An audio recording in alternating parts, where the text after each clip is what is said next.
WNA alias Bule yang sempat aniaya warga Nusa Penida pada Sabtu 24 Juni berhasil diamankan oleh pihak kepolisian Nusa Penida pada hari Minggu 25 Juni pukul 23.30 WITA bertempat di Dungkap Mount View, Banjarsalang, Desa Batukande, Kecamatan Nusa Penida.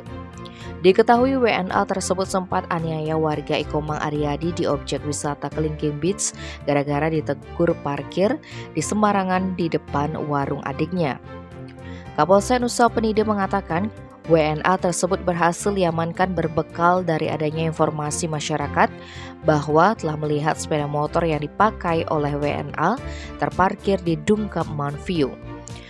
Setelah dilakukan pengecekan oleh anggota Polsek Nusa Penida, ternyata memang benar WNA itu menginap di penginapan tersebut dari tanggal 23 Juni 2023 dan rencana check out tanggal 26 Juni 2023. Ternyata identitas WNA tersebut bernama Maxim Sternik asal dari negara Rusia. Setelah melakukan pengecekan selanjutnya, personel Polsek Nusa Penida meluncur ke lokasi dan langsung mengamankan WNA tersebut ke Mapolsek Nusa Penida.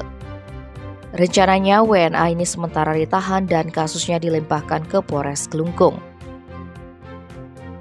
Tim Bali Express melaporkan.